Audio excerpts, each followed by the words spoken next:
Welcome to the reading of Turning 25 on my 52nd birthday. This is a story of my life right after my divorce as I grew into a new woman.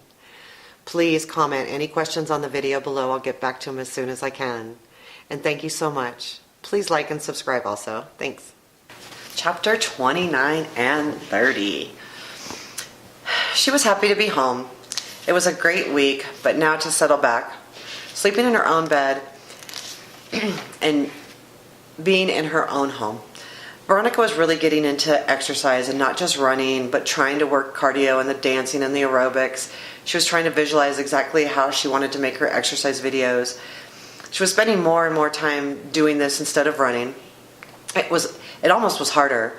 She would always start with a little slower song for warm-up and then get into a medium song for a couple, and then a couple fast songs, and then back to medium. She would always try to end with a slow song so she could put a little ballet moves in the end. Not much, just a little. Just putting some of that together made her feel wonderfully sexy. Ballet always made her feel pretty sexy. You had to be so strong and centered and disciplined. She would then use some free weights and make sure to do some squats and lunges. She would incorporate some weightless exercises with her cardio. She just wanted to enjoy her workouts. She was also starting to consider not just getting breast implants, but maybe getting a body lift, which would take away the extra skin around her butt and thighs.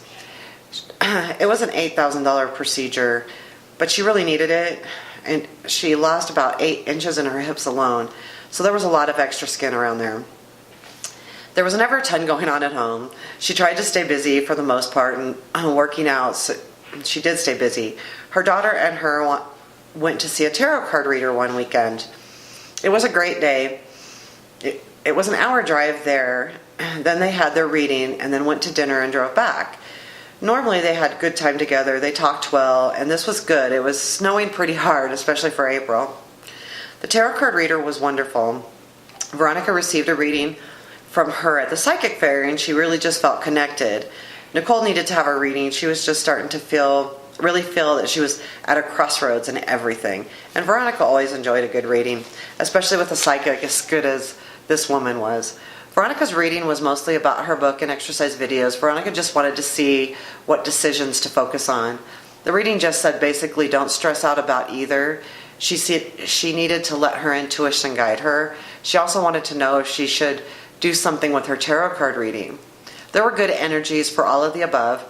She had said that on Veronica's mother's side there were a few psychics, and they were all feeling good that Veronica and Nicole would and could bring out their specialties to the public. People were drawn to Nicole to fix or heal them. She sometimes will get extremely overwhelmed when in crowded places. So many people's energies would go right to her. This was a good meeting because she did get some direction on how to block some of the people, some of those feelings. This week progressed, nothing too interesting. She was still getting her once a week text from both the trucker guy and the dick pic man. She would just ignore him. She just didn't need or want that crap. She was just looking for someone she could go out with once in a while, maybe have some sex with, but of course it was going to need to be someone that was good sexually, really good. Rick texted Veronica a few days after she got back. He told her that he would be in downtown Denver for a class and thought that they should try to get together for lunch. Veronica was somewhat excited, but the last few times they had seen each other, there was no sex at all. And she figured it would be the same. Work was okay. She was getting bored and couldn't seem to get around it. The more bored she became, the higher her anxiety grew. Being bored gave her time to think. This wasn't good. She didn't really have anything in her life except thinking about sex and then Rick. She didn't need to use her brain much in her job. Working out was easy, no thought process there. Her book was helping, but it was mostly about Rick. It would bring all the good and bad, and then it was her mind back on sex and Rick again. There was a catch-22. She knew that she needed a new job.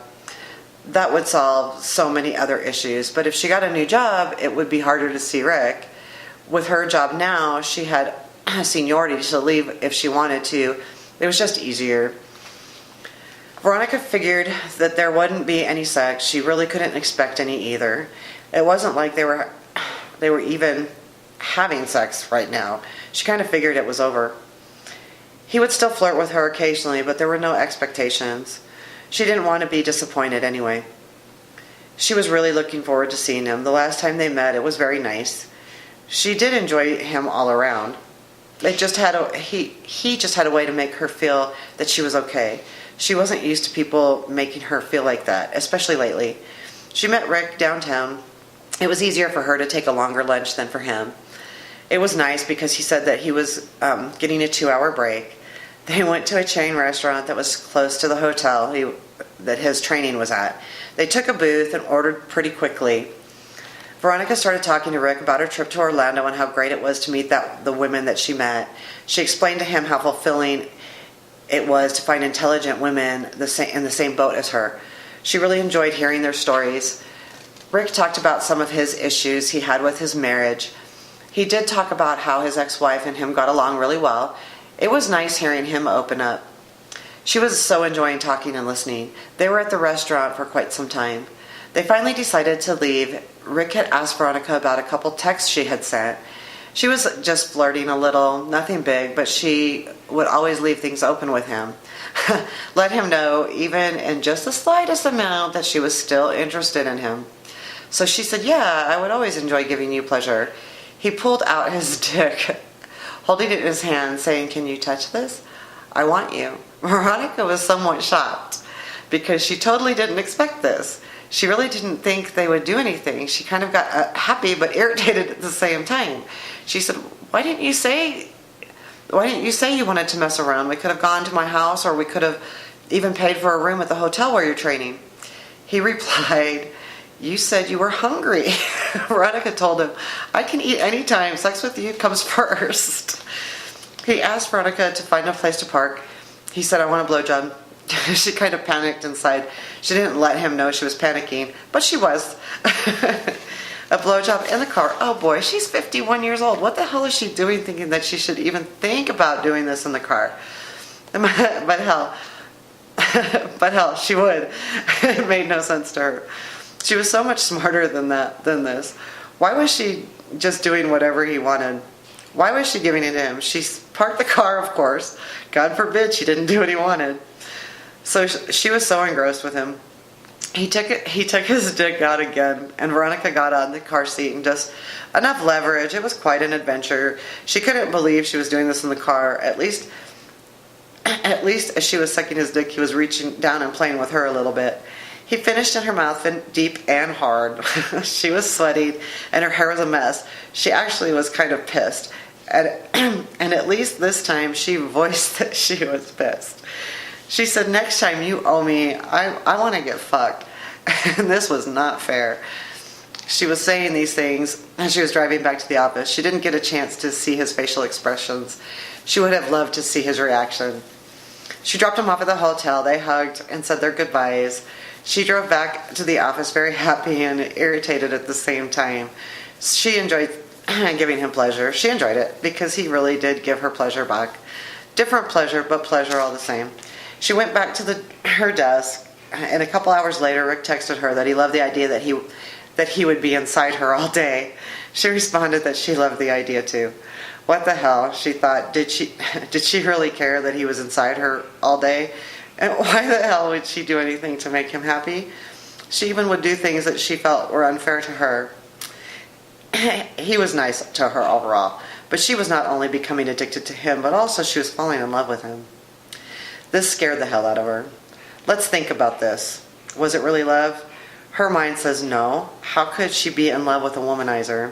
How could she be in love with a man that could care less about anything but himself? She was smarter than that. It made absolutely no logical sense. She would just need to push that aside and say to anyone who asked, and to him, there were no feelings. After all, she hid her feelings from her ex for years. And since her childhood, actually. So what the hell, why not now? Just pretend. Pretend to everyone, including yourself. Veronica would do just that. She would continue to be enticed by his attention when he chose to give it to her, and when he wouldn't, she would be anxious and wonder if she would ever find another man. She was a very beautiful woman, and now, especially after losing so much weight, men were noticing her. Why would she even think she could never find another man? She logically knew this, but she did not believe it in her heart. Her ex and father continuously made her feel like she was not good enough for anything or anybody. But at the same time, there was some feelings for Rick that she couldn't explain away. She so wanted him to wrap her up in his arms and protect her. This feeling was becoming more powerful every day. She was thinking that she might be over it, and then bam, here he is again, wanting her. This time really did it have anything to do with her at all, or would any mouth have done? That was the part that always made her feel anxious. Did he really want her, or was she just convenient? She really wanted a man to want her, crave her, truly enjoy her, not just being a mouth, a hole, or a warm body. This thought would weigh on her for quite some time. So it was, the good thing that she did on this thing with the car episode was she told him immediately that you owe me. And actually their relationship really started to change at this point. It was very strange. But she did hide the fact that she was falling in love with him. And I hid it from everybody. I would not admit it to myself. Every time I would admit it to myself, I would say, no, that's ridiculous. You're smarter than that. Why are you falling for this man? And I would talk myself out of it. And I think it made matters worse.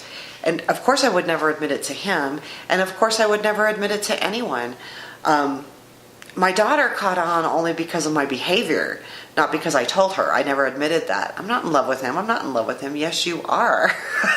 So, and that, really didn't help matters much. Really, it didn't. So, looking back, I was, and I did hide it, and it actually caused a lot more stress, I think. We're starting into kind of a good time between the two of them right now. And, not always good, but a better time.